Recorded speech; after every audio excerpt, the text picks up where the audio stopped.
ahora con un invitado, estudiante, trabajador, emprendedor quizás, Rodrigo Núñez, pero la idea de traerlo a Rodrigo es porque de alguna manera empezamos en este ciclo trayendo jóvenes de dirigentes políticos. La idea de traerlo a Rodrigo es porque representa por lo menos la ideología de un tercio de los que votaron en las PASO de agosto último. Rodrigo es un dirigente del Partido Libertario, o por lo menos un dirigente con ideas libertarias. Ayer estuvimos hablando con Carlos respecto de la utopía libertaria y algunas implicancias prácticas que tuvo. Pero, ¿qué mejor de que nos cuente qué son las ideas libertarias, o por lo menos este nuevo sentir político de los jóvenes, que a varios nos sorprendió y a varios nos agarró a contrapierna, que traer a uno de sus protagonistas? ¿Cómo estás, Rodrigo? ¿Qué tal, Claudio? ¿Todo bien? Todo bien. Gracias por la invitación. Bueno, la verdad que el fenómeno Milei no existiría sin una legión de jóvenes que de alguna manera lo siguen y lo venían siguiendo, corregime si me equivoco, como una figura mediática, pero no una figura mediática como la conocíamos, como la conocíamos los de nuestra generación, que nos estrenamos, por decirlo de alguna manera, en la videopolítica, un concepto que acuñó un filósofo que fue Giovanni Sartori, pero en el cual se hablaba, obviamente, de que la imagen primaba sobre la palabra. En realidad, Sartori lo que hablaba en su momento era una descripción del fenómeno de Berlusconi en los 90 en Italia, a través de la compra de la plataforma multimedial que era Mediaset. Un empresario, devenido un empresario mediático, que logró llegar a la presidencia, mejor dicho, como primer ministro de Italia en varias oportunidades del famoso Cavalieri. Hacía unas consideraciones respecto de la videopolítica, la imagen como algo, digamos, un poco más degradado y plano, digamos, que la palabra que representaba el logo, y por eso decía que había un empobrecimiento de la política. Pero estas plataformas mediáticas, evidentemente, han mutado y hay una migración, ¿no? Hay una migración. Bueno, de hecho, esto sale por radio, pero también lo estamos transmitiendo por streaming, por Facebook y por el canal de YouTube, y la entrevista va a quedar colgada. Nos pueden ver de cualquier parte del mundo por streaming. Pero parece ser que el fenómeno Milei era un fenómeno más de redes sociales, no de la televisión, y que de la televisión perdió, lo que te demuestra que la televisión ha perdido un poco de terreno, por lo menos un poco de audiencia. Dicen que la política es un espectáculo, para no decir que es un circo, y que parece que se está quedando vacía de espectadores. En realidad parece que los espectadores están yendo a otra carpa, digamos, ¿no? Este fenómeno de Milei, un fenómeno que se incubó y se desarrolló en redes sociales y con jóvenes, nos dio la sorpresa a muchos de los opinólogos y los que tenemos algún tipo de interés en la política, cuando en la elección lideró la preferencia de los votantes, pero eso uno lo pudo ver en el mismo escrutinio, ni bien se abrían los sobres horas después del cierre de los comicios. Para hablar de este fenómeno, qué significa, qué piensan, uno ya se siente un poco grande cuando dice qué piensan los jóvenes. Uno siempre pensó que era joven y siempre estuvo interesado que le pregunten lo que pensaba. Bueno, ahora vamos a preguntarle qué piensan los jóvenes libertarios. Rodrigo, ¿es viable una Argentina libertaria? Totalmente es viable. La palabra libertario se lo usa en modo de diferenciarse por ahí del liberalismo yanqui. Porque el liberalismo yanqui lo que es, funciona a través del Partido Demócrata. Que el Partido Demócrata... Los liberals. Ajá. El Partido Demócrata, que sería traducido para a la Argentina, sería el peronismo.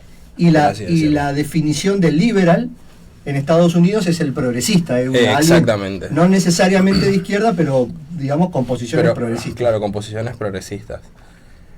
Más tirando al socialismo que hacia el capitalismo sería, en términos económicos. De este lado del charco se podría decir, se usa la palabra libertario como para atraer a la gente con otro tipo de palabra. Como vos decías, se creía que por ahí la política se estaba quedando sin espectadores. La política nunca se queda sin espectadores porque siempre es una obra de teatro. Lo que cambia es el producto.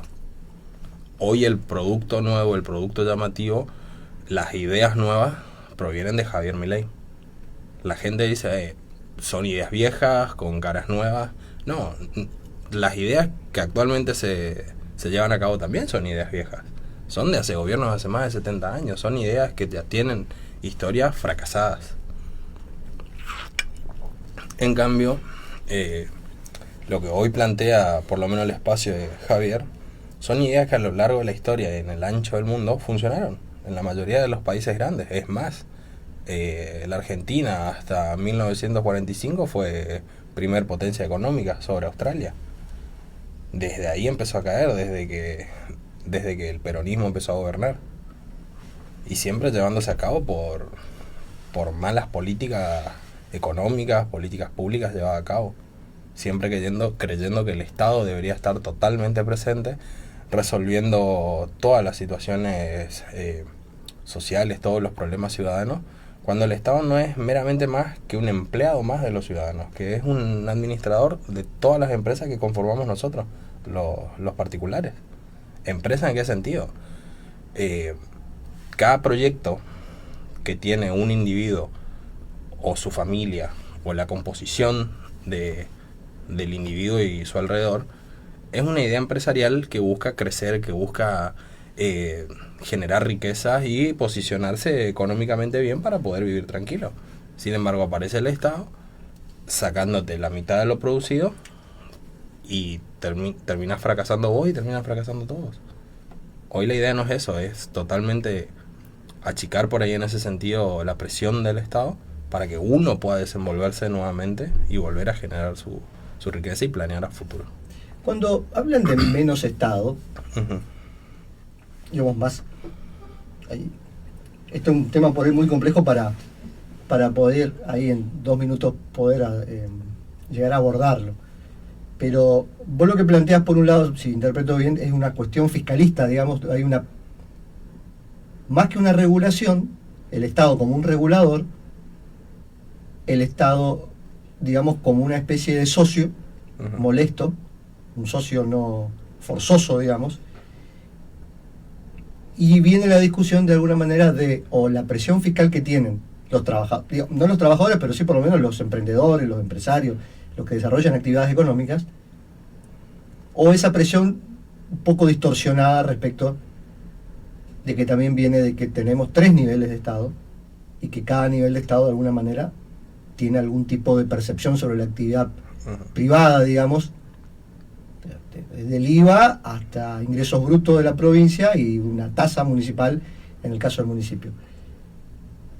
¿Se agota solamente por la visión respecto de la interferencia, digamos, fiscal, en el sentido que a la actividad económica, al que desarrolla, al que pone un café, el que se larga a vender algo, o el que cualquier emprendimiento que haga, en ese emprendimiento va a tener un socio que le va a tomar una parte de las ganancias sin que él lo pida, o implica de alguna manera una revisión, digamos, del papel del Estado que tiene en la vida de las personas? Mucho más allá de la percepción de impuestos o tasas. Implica una revisión. Vos fijate, por ejemplo, hoy, hablando municipalmente, ¿no? Hoy emprender cuesta un ojo de la cara, por así decirlo. No solo en el hecho de tener los fondos para emprender. Uno puede, con pocos fondos, invertir en algo y de ahí ir levantando. Pero el hecho que si lo querés hacer todo desde lo legal, se podría decir, sí, desde el municipio ya tenés más trabas, muchísimas trabas antes de comenzar. Te piden un montón de cosas, te hacen ir y venir 200 millones de veces a la municipalidad, te piden pagar tasas municipales para que ellos te puedan dar aprobados de ciertos papeles que tenés que poner para poder abrir carrito hamburguesero, por darte un ejemplo.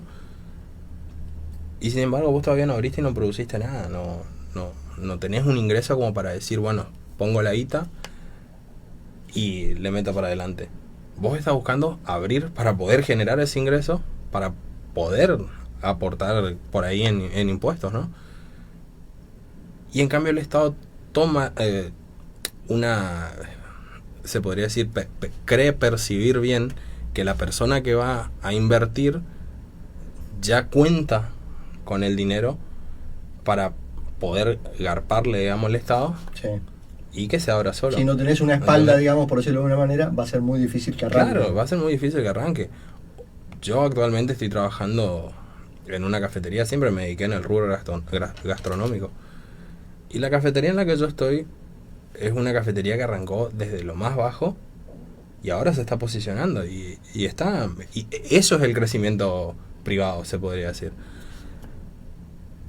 Y todavía veo cómo el Estado, por medio de todos sus kioscos, le digo yo, va día tras día a joder la vida pidiendo cosas que vos por ahí ya la presentaste hace meses, pero son ellos los que no te dan el aprobado, y si no te dan el aprobado te van a seguir insistiendo o molestando para que vos vayas, te cierran el local, van y te amenazan, ¿me entendés? Y ese rol del Estado es el que hay que cambiar. El Estado no tiene por qué ir a presionar a un privado a que pague. Es muy similar al feudalismo. En el feudalismo los encargados de cobrar los impuestos iban y apretaban a los siervos para que le paguen, y si no los pagaban les tumbaban todo lo que tenían. De cierta manera hoy el Estado hace eso, no violentamente, pero de cierta manera lo hace. Eso es lo que hay que cambiar ese sentido del Estado violento, de que te aprieta antes de poder producir, y liberarte a que vos puedas producir primero antes de aportar al Estado. Yo no te hablo de... Mi ley habla, por ejemplo, de un plan motosierra, que si bien a primera vista uno lo toma, no, esto es algo muy fuerte, o lo quiere hacer recortar todo, privatizar todo, y en ningún momento vos mirás el plan de gobierno, en ningún momento habla de privatizaciones. Si bien hay declaraciones, digamos, muy fuertes, muchas veces lo corrieron a él doctrinariamente, en el cual, por ejemplo, bueno, hablaba sobre respecto de que si hay un mercado de venta de órganos, bueno, está perfecto. Si hay un mercado de venta de niños, perfecto. Digamos, generó también mucho ruido el tema de los vouchers, que es una manera, digamos, de aplicar. Uh-huh. Porque, digamos, para hablarlo por lo menos, podríamos decir que prefieren poner plata el Estado, porque acá, digamos, en definitiva no debería ser una política estatal en el cual de poner en la oferta pondría plata en la demanda. Por Exactamente. ejemplo. Sí. O sea, en el sentido, poner plata en la oferta es el financiamiento del financiamiento de la educación, que en algunos aspectos está constitucionalmente puesto, digamos, como garantía de autonomía de las provincias, en el artículo 5 y en el 123, e inclusive respecto de la autonomía que tienen las universidades. Hay dos menciones en las cuales el Estado está obligado, por decirlo de alguna manera, traduciéndolo en términos económicos o de teoría económica, a financiar la oferta, digamos, ¿no? Lo que plantea Milei por ejemplo, el voucher educativo es un financiamiento de la demanda. Claro. Yo prefiero darle, si a una universidad le doy, como por ejemplo creo que la Universidad de la UNAM tiene ahora en el presupuesto del 24, tiene creo que alrededor de 5.000 millones de pesos, por dar un pozo, eventualmente destinar a los jóvenes para que elijan una universidad, claro, no necesariamente la pública, que puede ser digamos, destinar su fondo, ese recurso que se le asigna, destinarlo al pago de una cuota, digamos, de una privada a una pública, y de ahí fomentar una competencia, por decirlo de alguna manera, Claro. para quien preste un servicio. Claro. Más allá por ahí de la constitucionalidad de eso, la idea, por ahí uno quiere encontrarle la vuelta, en el fondo es quizás fomentar, por decirlo de alguna manera, competencias, digamos, como en el cual se autorregularía un mercado y quedaría siempre, digamos, resistente el producto por ahí más eficiente, o el mejor producto, digamos. O el más atractivo. O el más atractivo, digamos. Ajá. Pero más allá de eso, ¿qué fue lo que atrapó, digamos, a los jóvenes a Milei? ¿Cómo los atrapó? Él lo dijo en la entrevista con Tucker Carlson. Con Tucker Carlson, sí. Ajá. La entrevista, dicen que la entrevista más vista... La entrevista creo que ahora pasó los 400 millones de reproducciones. Yo la vi el día que salió, y él en la entrevista menciona algo particular de la manera en cómo atrapa justamente con las ideas. Milei se hace decir que él es el mejor producto televisivo que puede haber, porque fue arquero de fútbol en Chacarita, fue integrante de una banda de rock, y aparte es economista, dice. Es el mejor producto que puede presentar la televisión. Y tiene razón. Es un producto... Es como una especie de working class hero, digamos, un héroe de la clase trabajadora, ¿no? Exactamente. Todos los chicos de la clase trabajadora o queríamos ser futbolistas o estrellas de rock. Exactamente. Sí, sí. Y en parte tiene razón, porque al juntar, por así decirlo, tres maneras de pensar o tres personalidades de distintos rubros, a la hora de presentarte en cámara sos un conjunto muy explotable, un conjunto de cosas explotables. Entonces utilizó su manera de ser para llegar al resto. Y que es lo que por ahí nos decía también, hablando con los chicos del Partido Libertario de acá, que había gente que le decía, reventó todos los esquemas políticos, nos tiró todos nuestros libros a la basura. Sí, hubo un estallamiento, por decirlo así, si me permiten, el neologismo, digamos, estallaron los marcos teóricos, ¿no? Yo personalmente, en la provincia, no esperaba el porcentaje que sacó para nada. Nosotros debatíamos con los chicos antes de las elecciones, de las PASO. Yo era el más pesimista. Sí, yo decía veías el escenario más... No, el escenario más pesimista veía acá en la provincia. Totalmente, al igual que en las últimas elecciones con candidatos que se hicieron pasar por liberales, que sacaban un 5% como mucho. Sin embargo, terminó sacando un 45%. Y sacó... yo hice un chiste diciendo... tirándole un pequeño palito al gobierno, diciendo cómo te va a ganar Javier el mojón grande, decía yo. Porque hasta en los pueblos más chicos de la provincia, los municipios más jóvenes de la provincia, Milei ganó por una paliza impresionante. Yo eso de las 8:30 del domingo de elecciones, empecé a recibir ¿cómo se llama? Los escrutinios de mesa. Y en un momento paro y contesto los mensajes y digo, ¿ustedes me están tomando el pelo o qué pasa? Digo, porque había escrutinios que te daban de una mesa donde Milei sacaba 135-0. Y vos decías, pero no tiene lógica lo que me están mandando. Y los vagos estaban muy felices por la elección. Sí, el corte de padrón, digamos, es 250 votos por mesa. Claro, pero 250 votos por mesa, y lo que yo vi en el escrutinio, por ejemplo, los que me tocó a mí presenciar, era, bueno, suponete que de 250 votaron 190, 200 votos válidos había. Y sin duda había un promedio de, más que un promedio, un piso de 100 votos por mesa. Por mesa, sí. Lo que te dejaba prácticamente que el 50% de los votos, o más del 50% de los votos, ahí por lo menos en eso era... Es más, si Javier hubiera tenido candidatos de su propio espacio en su misma lista, hoy la Renovación estaría segunda.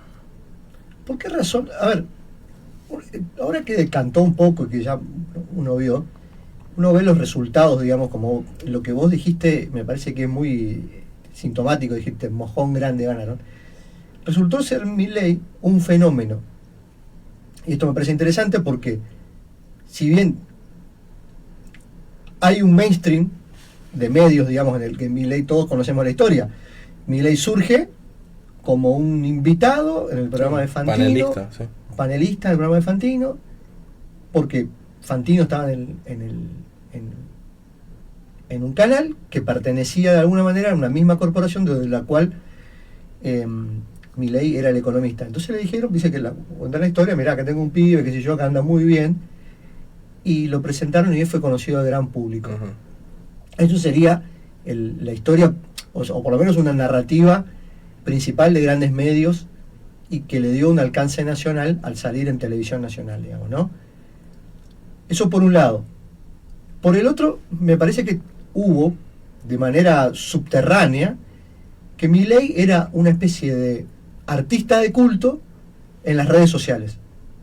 Él tenía un canal con Giacomini en el cual hablaban de finanzas y hablaban de cómo invertir, un tema de educación financiera, por decirlo de alguna manera, e iban viendo ya desde la época del el único gobierno de Macri, digamos, más o menos.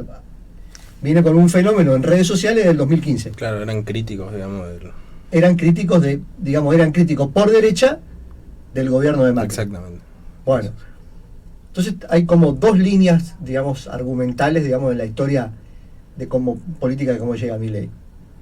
Pero como fenómeno, al final que se expresa, digamos, en las elecciones, no fue el típico fenómeno inventado desde Buenos Aires y en el que solo en Buenos Aires puede obtener votos. Exacto. Por ejemplo, como recordamos, fue la Mejide o otras figuras de la Alianza, ya como fue por ahí, digamos, los productos que los medios de Buenos Aires generan y solo generan en Buenos Aires. ¿Por qué? Porque tuvo más votos, como vos dijiste, en Mojón Grande.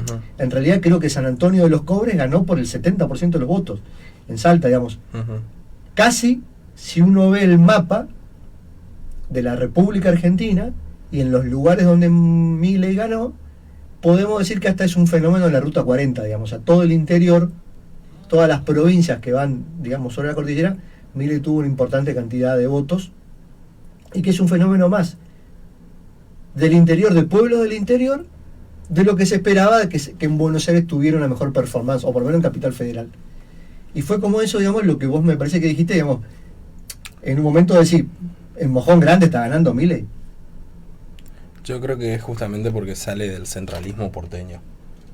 Justamente descentralizar la política, descentralizar el Estado, federalizarlo como tal somos nosotros, fue la manera de llegar a la gente. Sin la necesidad, viste, de recorrer el país, porque hasta ahora, bueno, estuvo este fin de semana en Corrientes capital. Claro. Pero no se cruzó a Chaco ni vino a Posadas, directamente volvió a Buenos Aires. Yo creo que fue eso, el llegarle a la gente por fuera de Buenos Aires que más a la de Buenos Aires, porque no había necesidad de seguir haciendo la pelea dentro de Buenos Aires cuando la pelea ya estaba ganada en Buenos Aires. Si bien en provincia de Buenos Aires ganó las PASO Kicillof, hoy Carolina Píparo está midiendo mucho más que Kicillof.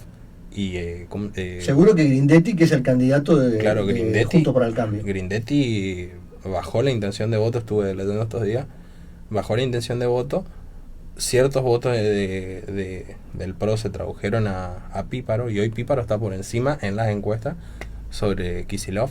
Es más, hoy Grindetti debería bajarse de las elecciones justamente para permitir que Píparo deje afuera a Kicillof del gobierno.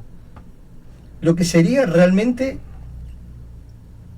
un batacazo. Sería un batacazo. Si se hace el Partido Libertario, no haría el 1-2-3 como hizo Macri en el 2015.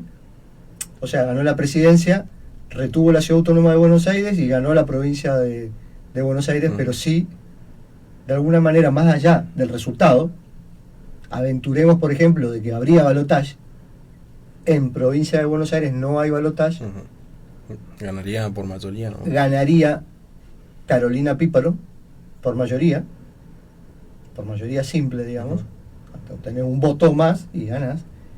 Sería realmente un batacazo y una prueba de gestión, por decirlo de alguna manera, en un territorio tan heterogéneo como es la provincia de Buenos Aires. Sí, totalmente. Con realidades tan distintas En cada extremo de la provincia de Buenos Aires. En cada extremo de la provincia de Buenos Aires, ¿no? Sí. Sería totalmente una sacudida de estantes, digamos, para la política actual. Es que te entre alguien de la nada y te gane encima la gobernación y encima la presidencia. Es más, yo dudo de que haya balotaje. Para mí no va a haber balotaje. Vos mirás las encuestas, cómo bajó el porcentaje de indecisos y en dónde se traduce ese porcentaje, no te da para nada un balotaje. Sí, pues, uno lo que cree, digo, esto por ahí yo pienso que, no sé si, yo creo que va a haber balotaje. Lo que sí veo es que va a haber una migración de votos de Juntos para el Cambio, o por lo menos del votante de Juntos para el Cambio, muy importante hacia Milei. Sí. Van a ser, de alguna manera, una especie de voto útil, ¿no? Y estratégicamente el elector que de alguna manera no quiera votar a Unión por la Patria sabe que no apostarle, por decirlo de alguna manera, a la candidata Juntos por el Cambio y apostarle al caballo perdedor, digamos. Vamos a apostarle al que está más fuerte. En ese escenario habría que ver si esa migración de votos de Juntos para el Cambio llega a tener la densidad suficiente como para permitirle por lo menos que Milei llegue a los 45 puntos. Claro, y mira, lo de Juntos por el Cambio, la migración de sus votos va a estar interesante. Porque ya desde Alfonsín, hijo, que salió a decir... De Raúl, Raúl Alfonsín, sí. Salió... O Ricardo, perdón. Ricardo, sí. Ricardito. Ricardo salió a decir que se debe apoyar a Unión por la Patria. Es más, a muchos radicales, y he visto en distintas redes sociales y comentarios de la gente que les han llegado cartas desde los partidos regionales en donde los invitan a apoyar justamente a la fórmula Massa-Rossi. Que hay que seguir con la idea de la unión cívica y ayudar a la patria votando a Massa y Rossi. Que eso es venderse totalmente, es declararse muerto prácticamente. Sí, pero y desde el lado de Bullrich, para mí Bullrich no va a sostener los votos que tuvo, porque caminando en la calle preguntás a la gente que votó a Patricia y mucha gente te dice que votó a Patricia solo para que Larreta no gane la interna, pero que ahora se van a ir con Milei porque la idea fuerte de ellos era Milei. No lo veían potable en las PASO, post PASO vieron que ganó las elecciones, entonces entienden que el voto útil hoy es votar a Milei. Total, bien, Bullrich ya ganó la interna, listo. La idea era acostarlo a Larreta. La idea era acostarlo a Larreta.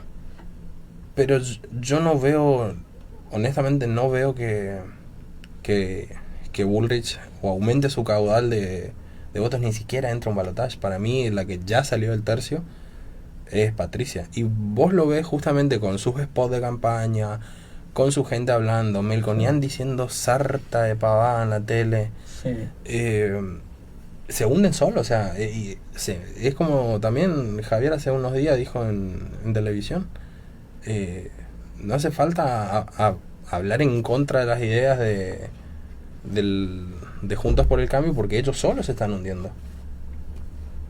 Y desde el lado de Massa, lo único que ves es que tanto el presidente como la vicepresidenta se acostaron a pegar una siesta hasta el 10 de diciembre, y el que hoy dirige la presidencia es Massa. Lo están acomodando, y en un hipotético caso de que gane las elecciones, ya lo están acostumbrando a ser la figura presidencial. Lo ves inaugurando barrios acá en Misiones como campaña política, porque ni siquiera es una cuestión de gobierno lo que hizo, sino vino a hacer plena campaña junto al gobernador. Y lo mismo está haciendo en todas las provincias. Y hoy, bueno, acá tuvo que haber venido Alberto. Si tenemos que hablar de cuestiones gubernamentales. Tenía que haber venido Alberto a gobernar, no a hacer una campaña política presidencial. Massa. Sin embargo, vino a hacer eso. O sea, Sí. todo lo que está haciendo, la devolución del IVA, ahora que ayer largaron, que lo llamaron así, el nuevo IFE de 94.000 pesos que se van a cobrar en 2 veces, son todas cuestiones políticas, son todas cuestiones de campaña política, que para mí no ganan la elección, para nada, y que al gobierno siguiente esto le va a costar arreglar. Gane el que gane. Gane el que gane, esto va a ser una bomba de tiempo. Son más si no me equivoco, son más de 60.000 millones de pesos en menos de 6 meses que están regalando, que fueron impresos, que van a generar una hecatombe inflacionaria. Por eso lo que dentro de la propuesta de Milei está justamente la diversidad monetaria, el trabajar con la moneda que a uno se le antoje. De Que vuelta a una ahora- competencia, digamos, de mercancías. Claro, que Un ahora- mercado en el cual las mercancías tienen que competir, que se ofrecen, para ver cuál es la más eficiente, por decirlo de alguna manera, o la que el público Claro, tenga más consumidor, exactamente. más demanda, digamos. Más ¿no? confianza. Más que confianza. Sería lo dicho. Ahora vos ves en los medios todo parece como organizado, parece una tarea de escuela, que cada vez que ven que alguno del otro partido está alargando cierta propuesta, lo asocian a sus propuestas y buscan la manera de tergiversar Ujú. la propuesta del otro. Ahora Cambiemos lo que está haciendo es decir que Milei no va a dolarizar y que ahora está hablando de bimonetarismo, que es una de las principales ideas del posible gobierno de Bullrich.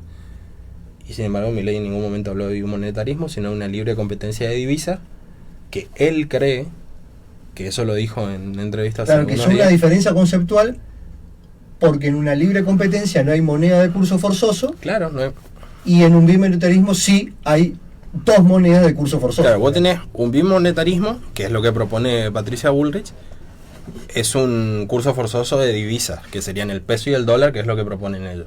Sí, y después tenés la libre diversidad monetaria, que sería usar cualquier moneda que te va a recibir cualquier, qué sé yo. Es como irte a Paraguay, Encarnación. Vos te vas a cualquier local y vos ves que en la caja, en la computadora de ellos, tienen precios en pesos, guaraníes, reales y dólares. Claro. Te Eso reciben- sería el funcionamiento práctico de una canasta de moneda Claro. en libre competencia. Exactamente, eso sería lo más similar a una libre comercialización de divisas. Sí.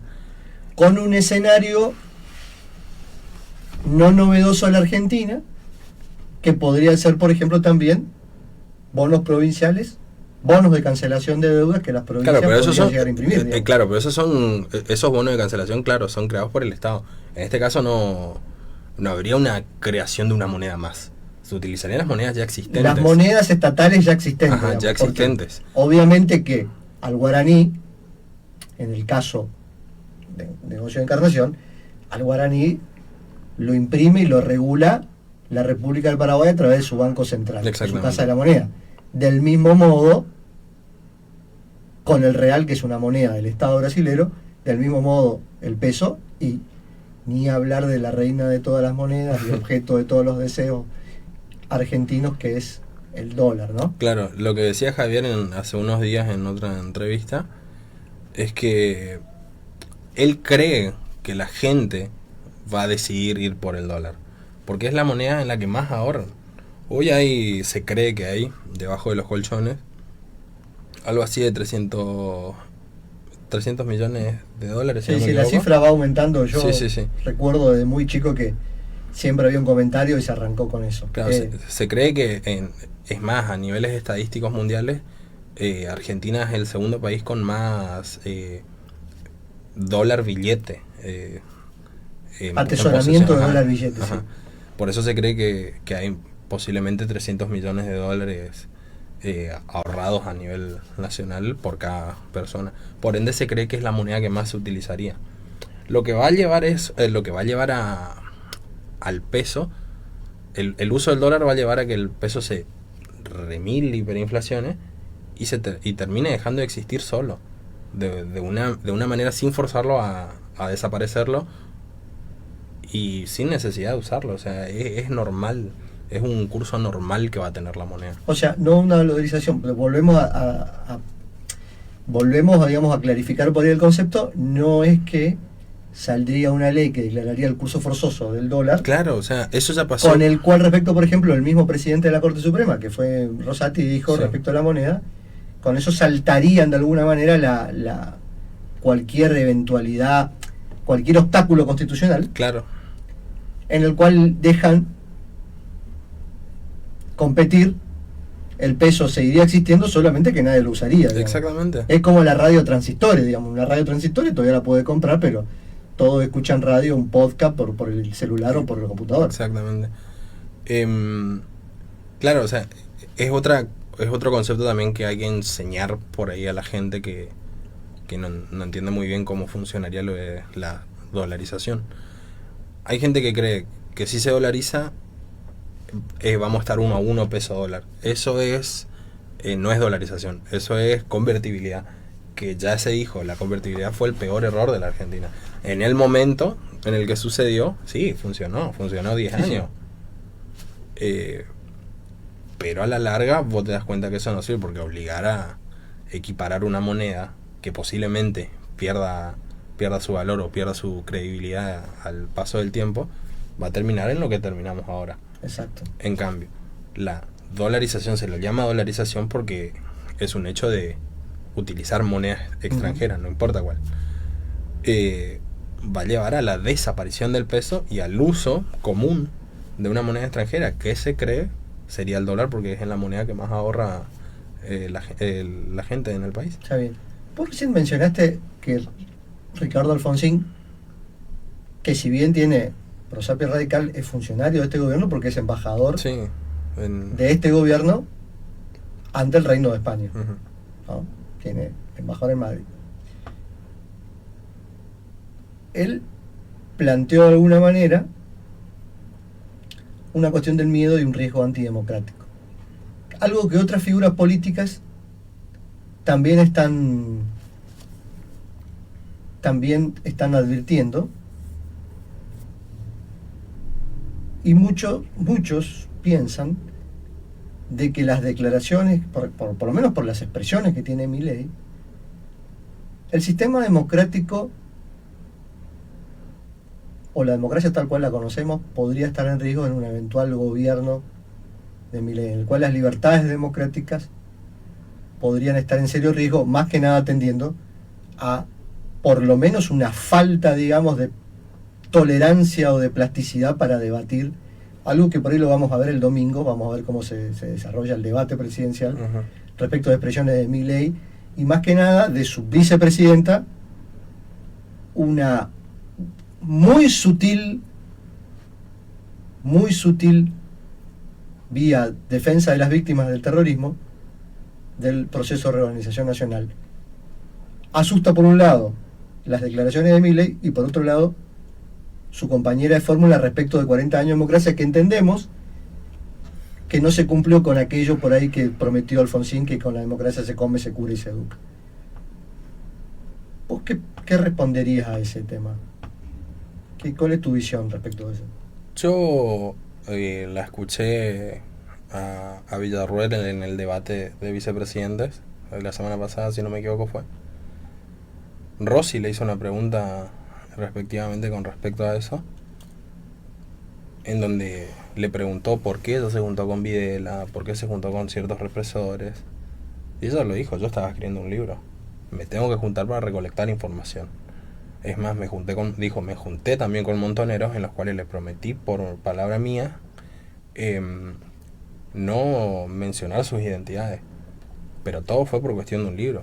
Y ella dijo: yo hace 18 años trabajo defendiendo a las víctimas del terrorismo.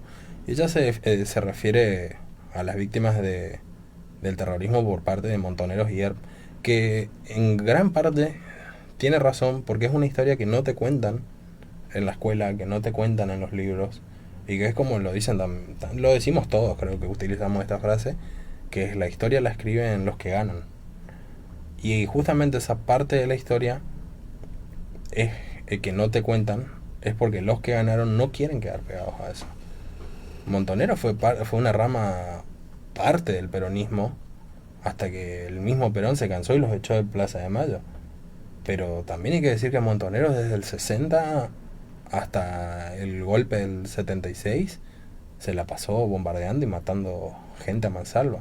He tenido docentes en las facultades que yo cursé que ellos mismos contaban que en esa época caminaban de noche o sea a la hora que fuere, mayormente por el medio de la calle, para no salir heridos o muertos por si alguna casa explotaba, porque sabían que podía haber bomba en alguna casa de algún militar o de alguna persona X, porque así se vivía en esas décadas. Y eso en ningún libro lo vas a encontrar.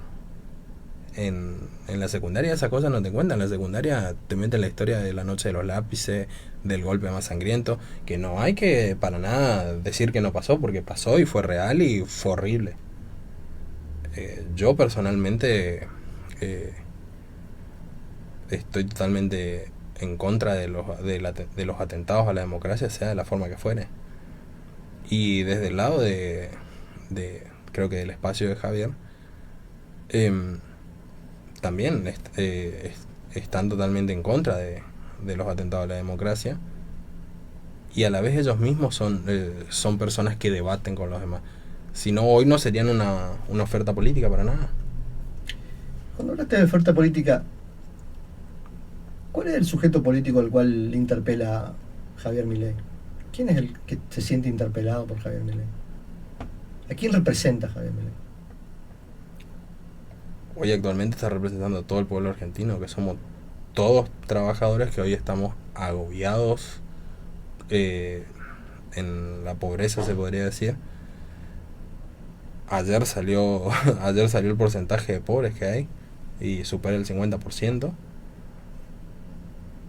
Y representa eso, la gente que ya no cree en la política vieja, que cree en un nuevo espacio, que cree en para mí no una idea nueva, para mí una idea que perdura siempre, que es la idea del mercado, la idea del crecimiento. Representa eso, al trabajador más pobre y al empresario más rico. Hoy vas a ver en esta misma provincia, hay una foto que está circulando de un camionero, que la campaña de Milei se hace sola. La campaña la hacen los mismos laburantes sin necesidad de que Milei ponga un peso. Hoy ves esta imagen bastante popular de acá. Es un camión que está atravesado así en una ruta de acá de la provincia, en donde dice Javier Milei 2023, algo así, hizo una lona del camión, como que le está haciendo campaña. Y eso representa al trabajador más pobre y al empresario más rico. Por eso es una idea que rompió esquemas en las PASO. Vos sabés que yo siempre cito una charla que tuvimos hace unos meses, visitó Misiones el director nacional de Economía Popular, un cargo del Ministerio de Desarrollo Social de la Nación. Él, un economista, se llama Pablo Chena, un tipo que fue formado con un doctorado en economía en Francia. Lo entrevistamos respecto de un fenómeno que habíamos visto, o por lo menos que venimos viendo, que se le puede llamar economía popular, pero que en realidad no deja de ser una economía informal, en la cual hay una serie de trabajadores, con una cosa un poco rara, porque uno no sé si los podés llamar trabajadores, los podés llamar emprendedores, los podés llamar pequeños empresarios, pero en definitiva hay una actividad que desarrolla y en el cual obviamente está fuera, digamos, de un paraguas protectorio del Estado, en el sentido que alguien que trabaja desarrolla una actividad de manera autónoma, o bien de manera cooperativa con otras personas, o bien eventualmente dirigiendo una pequeña unidad económica, ya como digamos, como empresario, aunque tenga un pequeño capital Ujú. y tenga 1 o 2 empleados, pero en definitiva no es una unidad económica. O sea, bajo esas 3 formas, pero básicamente muy fuera de la formalidad que implica, por ejemplo, ser un camionero, en el cual tenés un salario que está ajustado por Claro. laudos del Ministerio de Trabajo, que son salarios que están muy por encima de la media, inclusive muchos de ellos en su momento fueron alcanzados por la 4ª categoría del impuesto a las ganancias, sin aportes sindicales, o sea, sin aportes a obra social, o sea, sin seguro médico, y sin un seguro de vejez que no deja de ser los aportes que uno hace a la seguridad social para jubilarse, y en el cual te van a garantizar por lo menos un ingreso similar al que tenías mientras estabas en actividad. Hay toda una Argentina, más allá de esa Argentina, más allá de la variable si es pobre o no, porque eso se fija, vos lo podés fijar, lo podés hacer con un corte, digamos, de cuánto ganás si es pobre. Ujú. O sea, si llega a la canasta básica o si no llega a la canasta básica, Claro. lo podés decir que es pobre o no. Si no, estamos hablando de otra Argentina, por ejemplo, en la cual no tiene ningún tipo de sostén ni de colchón, digamos, porque ni está aportando para su jubilación, ni está aportando para un eventual infortunio, digamos, de salud o un accidente, o los riesgos que tiene el mismo trabajo, con lo cual lo hace que no tenga ningún tipo de red. Entonces, esa Argentina informal, en muchos casos, en el cual muchos de sus ingresos los viene del Estado, por ejemplo, cooperativas, con los planes trabajar, que son básicamente, o mucho de lo que es lo que hoy se llama planes sociales, lo que no es AUH, lo que no está focalizado a la infancia, y lo que no es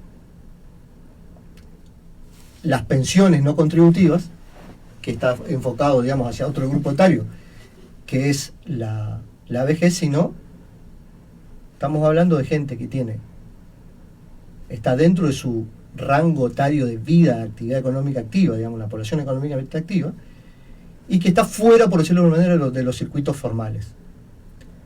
Entonces me decía que ese era el fenómeno que él detectaba que era más importante de la economía argentina, que era un trabajador de lo que ellos llamaban la economía popular, que había encontrado en las cooperativas o en los movimientos sociales una cierta organización, pero que en definitiva decía que ese sujeto social, él lo parangonaba con el trabajador migrante de una fábrica en la década del 40 que vio en Perón su líder que le representaba. Y entonces nos cierra la entrevista Pablo, diciendo, ese sujeto está esperando que aparezca un Perón.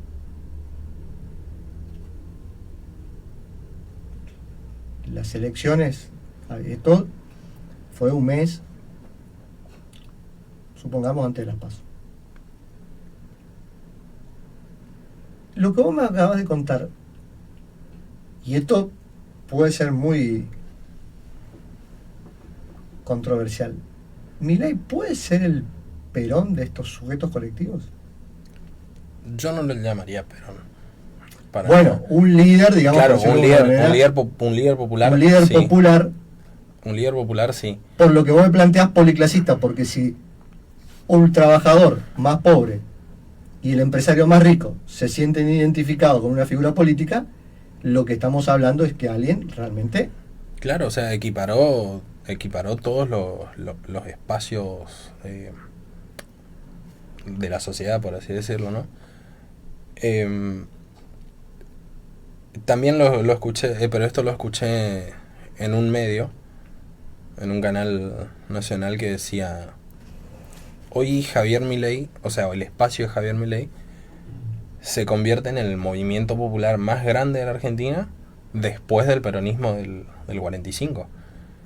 Y en eso sí tienen razón, porque es la primera vez después de varias décadas en donde un tercer espacio gana en 16 provincias, de las cuales de las 16 fácil 10 son las más pobres del país, y en donde se concentra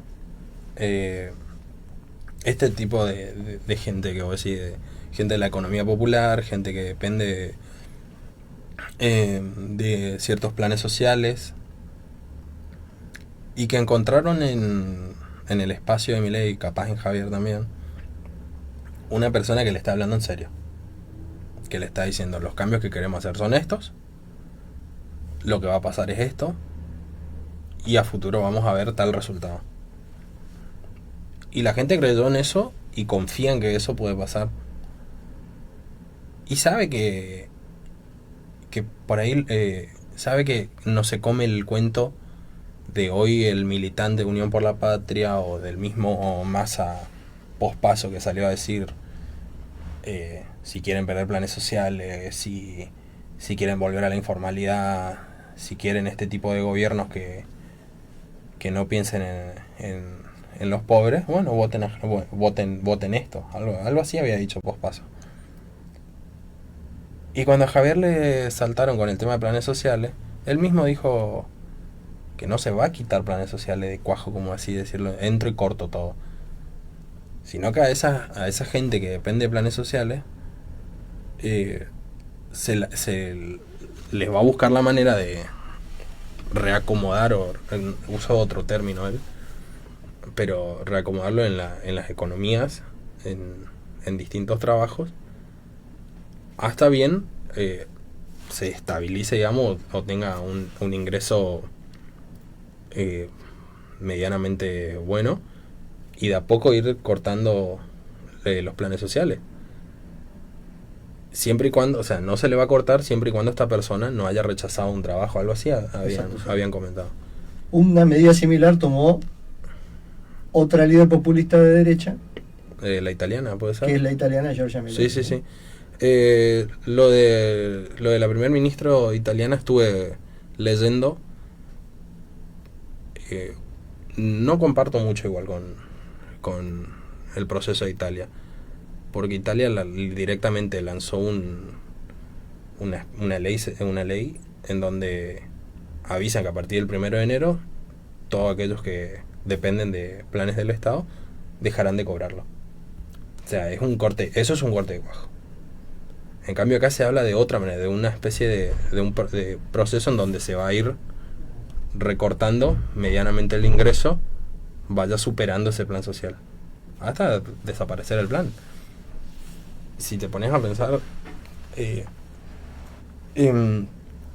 según los gastos estatales, los planes sociales tampoco ocupan un porcentaje muy alto del PBI. Por eso tampoco es un tema muy que se toca demasiado, porque no es algo que importa. Hoy lo que importa es el recorte fiscal, más que nada. Porque sin el recorte fiscal no hay empresa ni laburo que te dure. Hoy, el recorte fiscal le quitaría, digamos, una carga a las empresas y liberaría fuerzas del mercado que estarían hoy por hoy. Claro, abriría el mercado laboral, justamente. Abriría el mercado laboral. Y hablando directamente de la provincia, lo que más beneficiaría a Misiones hoy, ya que hace como 3 años se viene peleando por la área aduanera. La área aduanera. Que implica un recorte fiscal. Claro, o sea, la cuestión de aduana que plantea Misiones justamente es para que entre y salga mercadería, por así decirlo, de distintas empresas a otro tipo de precio que sea de precios competitivos. Sin la carga fiscal. Sin la carga fiscal, en lo cual sí. Llevaría a que acá se instalen distintas empresas nacionales e internacionales que abran una oferta laboral para competirle a los vecinos paraguayos. Claro, para competirle a toda la frontera. Situación que hoy se está dando. Sin embargo, el régimen especial de aduana, con un gobierno de Javier, sería innecesario. Porque la competencia se daría sola. ¿A qué voy con esto? Javier Milei y su espacio proponen, cortar el tema de coparticipación. Si vos acá cortás la coparticipación, la provincia de Misiones va a dejar de aportar lo, la cantidad que aporta en impuestos y de recibir lo menos que recibe, porque creo que se posiciona, si no me equivoco, en posición 7 quizás menos. Ajá. Es un tema de lo que envía al Estado y sí. recibe en posición 22, o sea. Exactamente. Ah, sí, exactamente, sí, sí. Sí, Sí. Es así, creo. Sí, no sé si 22, pero suponete que hay una... Y esto es un debate, me parece interesantísimo que tenemos que dar en Misiones. Me hace acordar mucho los debates que hay en España respecto de cuánto aportan las comunidades autónomas al fisco Claro. real y cuánto reciben. Y tomando ese dato, inclusive por la situación de España, para ir a otro tema, pero porque tiene una situación menos homogénea, digamos, en reparto de competencias entre un Estado central y los Estados subnacionales, tanto en fiscales como en otras cuestiones. Pero sí hay una cuestión que tenemos que plantear, es que Misiones aporta al fisco nacional mucho más de lo que recibe en coparticipación.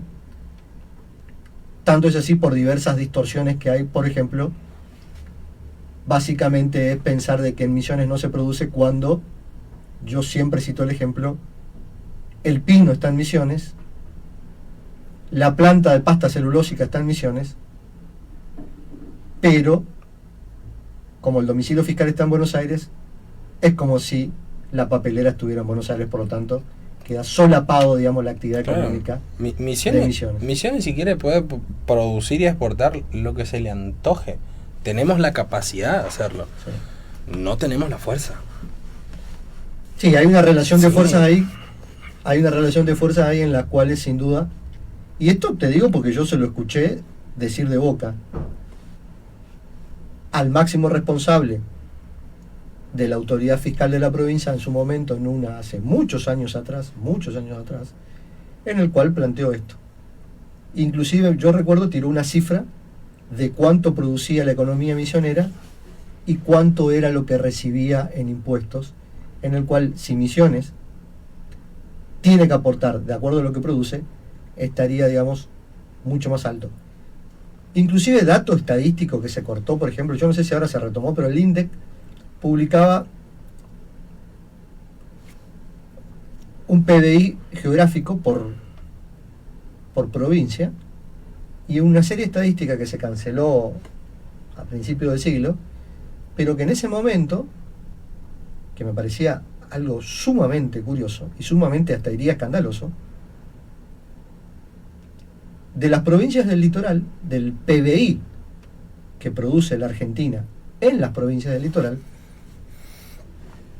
que vamos a enumerarlas, serían Santa Fe, Chaco, Formosa, Entre Ríos, Corrientes y Misiones. Santa Fe producía el 50% del PBI de la región. El dato curioso es quién le seguía segundo y con qué porcentaje del otro 50%. Era Misiones con el 18%. Entre Ríos, Corrientes y Chaco con un 10%, menos de 10 ahí, entre un poco más de 10, poco menos de 10, y Formosa con un 2%. Y Formosa, dicho sea de paso, es una de las provincias que más recibe coparticipación. Y Chaco es la quinta jurisdicción que recibe coparticipación. En ese sentido, volviendo al tema del régimen especial de aduana, ya que Javier propone justamente cortar con la coparticipación y que cada provincia se sustente en base a lo propio, a Misiones le reconviene. Si Misiones deja de coparticipar y de recibir las migajas que recibe, tranquilamente puede competir en una con la frontera. Cuando te di el ejemplo español, me estaba refiriendo básicamente a un ejemplo que es cómo es la relación que tiene fiscal el País Vasco con el Reino de España. Por una cuestión de proceso histórico de conformación del Estado español, España son 3 clases de territorio: hay una España consolidada, hay una España foral y hay una España asimilada, ¿no? Para no entrar en ningún tipo de debate que genera polémica si algún español está escuchando. Pero en este contexto, el País Vasco, lo que tiene con el Reino de España es algo que se llama concierto económico, en el cual el País Vasco recauda todos los impuestos los recauda el País Vasco, y se sienta a hacer cuentas con el Estado español y le hace transferencias para sostener las relaciones diplomáticas, las relaciones exteriores y la defensa común, en el cual primero prima las necesidades del Estado, mejor dicho, las necesidades de la comunidad autónoma, que es el País Vasco, y después lo que le sobra le pasa al Reino de España. Sí. Situación diferente, por ejemplo, a la que tiene Cataluña, en el cual hay muchos impuestos los recauda el Estado español, otros tantos los recauda la comunidad autónoma, que es la Generalitat de Cataluña, y hay una serie de compensaciones ahí. Ejemplo, esto se puede chequear, pero decían por qué muchos futbolistas deseaban jugar en el Madrid y no en el Barcelona. Entonces, citemos un ejemplo. Cristiano Ronaldo, suponete que tenía un salario de 10 millones de euros mensuales. La presión fiscal española era más o menos del 25%, por lo tanto, 2 millones de euros, 2 millones y medio de euros, tenía que aportar, digamos, al fisco español, y guarda que hiciera una jugarreta porque iba a juicio. En el caso de Messi, supongamos que cobraba 15 millones de euros por mes, pero tenía que aportar el 25 al Estado español y tenía que aportar a su vez un porcentaje similar de lo que llevaba el impuesto autonómico. Un montón. ¿No? Sí. Hay que recordar que Messi fue inclusive juzgado junto con su padre por Sí. evasión fiscal. Sí, sí. Y fue condenado. Fueron condenados por evasión fiscal. Pero más allá de esta curiosidad, lo que quiero puntualizar es la relación que tiene el País Vasco con el Reino de España, en el cual se cobra primero sus impuestos y dice: nosotros necesitamos tanta plata para sostener nuestra seguridad, nuestra educación, necesitamos hacer estas obras de infraestructura, y de lo que nos sobre, nosotros le pasamos a ustedes, claro, los españoles. Yo creo que totalmente debería ser así. Si bien todos utilizan, hablando de políticos, ¿no? Utilizan que las provincias están primero, que históricamente, y es cierto, las provincias están primero. Cada provincia debe preocuparse por su ciudadanía y después por el Estado Nacional. Eso es algo que por lo menos acá en la provincia de Misiones sucede. Pero el asociarse mucho a ideas de gobierno fracasadas va a terminar llevando a un declive del gobierno actual. El gobierno actual provincial demasiado está peleando por el régimen especial de aduanas desde el presupuesto pasado, si no me equivoco. Antepasado, así 2 años eran, sí. Desde el presupuesto antepasado, y le siguen pateando. Vino más acá y dijo: a partir de noviembre vamos a ver el régimen. Pero ¿a cuánto más quieren esperar? Sin embargo, siguen apoyando a estos gobiernos fracasados que siguen pateando el régimen especial de aduana. ¿Por qué no totalmente pegar un giro y decir: capaz por este lado? Si te están proponiendo de un lado recortar la coparticipación, que cada provincia viva con lo suyo, aprovecharla, dejar de aportar tanto y recibir migaja y utilizarlo justamente para competir con la frontera. Tenés todo el equipo como para competir con la frontera. Tenés la capacidad para competir con la frontera. Acá se vende todo, se exporta hierba a Medio Oriente, o sea, no... Sí, inclusive yo creo que también hay grandes oportunidades para ofrecerle servicio a los paraguayos. Totalmente, o sea, es cuestión de de observar por ahí la presión fiscal que tiene la provincia, en qué podemos reducir costos para abrir la oferta, una gran oferta laboral en la provincia, y que se radiquen las empresas acá. O sea, hubo una propuesta de un candidato intendente acá de la ciudad de Posada, que una de las propuestas era liberar durante 4 años del gobierno del posible gobierno de este candidato, de tasas municipales a cualquier empresa, emprendimiento o cualquier cosa que genere apertura laboral, para que se radiquen acá en Posadas. Uh-huh. Era una propuesta excelente, proveniente de una lista de la Renovación. Candidato no quedó, creo que ni tercero, si no me equivoco, pero era una propuesta interesante, y capaz que eso es lo que hay que ver en la provincia: liberar de ciertas cargas fiscales a cualquiera que quiera radicarse acá como empresa, como emprendimiento, como lo que sea, y apoyar justamente el emprendedurismo desde ese lado, no aportando desde desarrollo social, maquinaria, desde el fondo de comercio, o no me acuerdo cómo se llama el fondo financista de acá de la provincia, porque justamente toda esa guita sale, la cantidad de impuestos que se le cobra acá al ciudadano misionero, se la lleva a cabo en emprendimientos posibles, pero después se le terminan pidiendo favores de parte del gobierno. Ves cafeterías, hay ciertas cafeterías que están totalmente arraigadas al gobierno provincial, que existen gracias al fondo pero que no pueden hacer ciertas o cuales cosas, o sí tienen que tomar gente de tal espacio o de tal ente gubernamental, y tipo te terminan apretando otra vez desde ese punto de vista. Un ejemplo claro, por ahí, la oficina de empleo.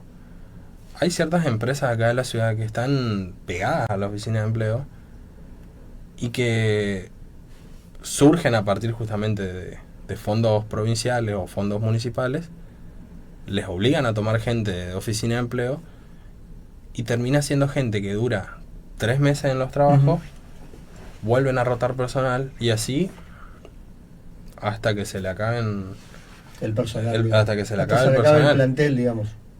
Y después mirás en otros medios en que Misiones es la provincia con menos desocupación. Y sí, es la provincia con menos desocupación porque más rotación de empleados tiene. O sea, si te pones a mirar... Sí, para la estadística, desempleado es aquel que no busca trabajo o el que no trabajó por lo menos en un mes. Claro. Si vos trabajaste una vez en un mes, no sos desempleado técnicamente, digamos, o estadísticamente. Ajá, estadísticamente. Sí. Esas son cosas que hay que ver a fondo por ahí en la provincia, antes de salir con la bandera de que acá somos misioneristas y trabajamos por los misioneros, ¿entendés? Y ni hablar de los que no hacen nada, que están como enfrentando al gobierno actual y no hacen nada para cambiarlo, para nada.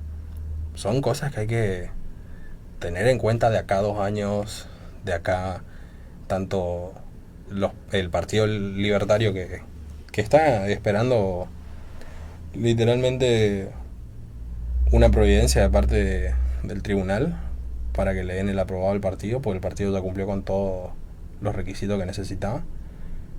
Lo único que falta es eso, que el ministro Ucet firme el documento donde diga que somos partido. Somos, digo yo, porque formé parte, digamos, de la formación. Actualmente no estoy junto al partido, estoy trabajando en otra propuesta. Y desde el espacio trabajar justamente en estos puntos. En reducir fiscalmente ciertas cosas del Estado provincial, buscar la apertura laboral, buscar el crecimiento económico de la provincia. Ya nosotros salimos en 2019, habíamos salido, si no me equivoco, con Sayas, hablando justamente del presupuesto provincial, en qué se gastaba y en qué era lo excesivo, y también del municipal, que tuvo repercusión en ese momento, tanto que llegó a oídos de un candidato a intendente de acá de la ciudad, que nos había propuesto formar parte del equipo de ellos. ¿Qué lo hicimos en 2019? Yo formé parte de la lista de concejales de ese candidato. Y es eso, ¿viste? Que escuchen estas ideas de cambio, porque son verdaderas ideas de cambio. No las que ya se presentaron como cambio y que no funcionaron para nada. Bueno, con esto vamos a ir cerrando este programa que es Los Saberes del Pueblo, hechos de acontecimientos del pasado que impactan en el presente y configuran el futuro. Estuvimos con Rodrigo Núñez, un joven dirigente libertario, escuchando el tema que es de actualidad de la coyuntura política. La verdad que un año electoral, un año de muchas sorpresas, y sin duda todavía estamos algunos tratando de entender qué es lo que está pasando y qué es lo que están votando, o por lo menos qué quieren aquellos que están votando. Rodrigo, muchas gracias. Igual de todos modos, queda la invitación siempre permanente de este medio de comunicación para ustedes, para que sigan, digamos, yo creyente, digamos, en el necesario debate de ideas, que eso me parece que es lo que construye una democracia fuerte, digamos. Totalmente. Más allá de los resultados, eficientes o no, yo creo que la discusión siempre tiene que estar presente, el debate más que la discusión, el debate tiene que estar presente, porque todos tenemos nuestras verdades relativas, digamos. Bueno, esto ha sido todo. Le agradecemos, bueno, primero el agradecimiento y el saludo a Adrián Chávez de FM Zapucay. Sigan escuchándonos por streaming en FM Fall. Pongan FM Fall en YouTube. Agradecimiento a nuestro operador técnico Lautaro y obviamente a nuestro invitado Rodrigo. Muchas gracias. Muchas gracias, Claudio.